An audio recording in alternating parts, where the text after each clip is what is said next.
ఒక గ్రామంలో పెద్ద చెట్టు ఉండేది. ఆ చెట్టు పైన కాకి నివసిస్తూ ఉండేది. ఆ చెట్టు తొర్రలో చీమ ఉండేది. కాకికి కంగారు ఎక్కువ. ఏదైనా సరే చాలా కంగారుగా చేస్తూ ఉంటుంది. చీమ చాలా నిదానంగా చేస్తుంది ఏ పనైనా.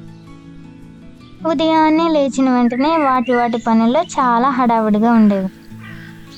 చీమ చాలా నిదానంగా చాలా చిన్న అడుగులు వేసుకుంటూ తన ఆహారాన్ని తెచ్చుకుంటూ ఆహారాన్ని పోగు చేసుకుంటూ ఉండేది.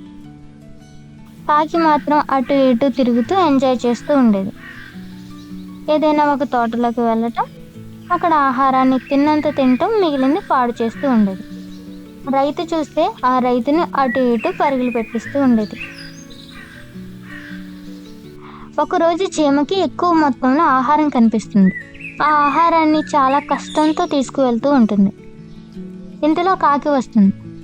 పక్కపక్క నవ్వుతూ, ఓయ్ చీమ, నువ్వెందుకు ఇంత కష్టపడతావు?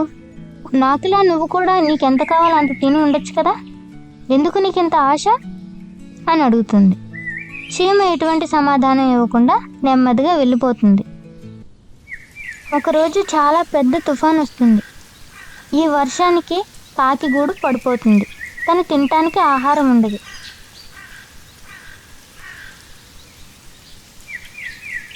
తను చీమ దగ్గరికి వస్తుంది. మిత్రమా, నా గూడు కింద పడిపోయింది. నాకు తినటానికి కూడా ఆహారం లేదు. నాకు నీ గృహలో తలదాచుకోవడానికి కాస్త ప్లేస్ ఇవ్వా? అలాగే నువ్వు దాచుకునే ఆహారం కూడా నాకు కొంచెం పెట్టవా అని అడుగుతుంది. చీమ పక్కపక్క నవ్వుతుంది. నాకు తెలుసు, వర్షాలు వస్తాయని తెలిసే ఈ ఆహారం అంతటిని పోగు చేసుకున్నాను అని చెప్పి లోపలికి వెళ్ళిపోతుంది. ఈ కథ ద్వారా మనకేం తెలుస్తుంది? మనం ఏ పని చేసినా ముందు చూపుతో ఆలోచించి చెయ్యాలి అనేది అర్థమవుతుంది.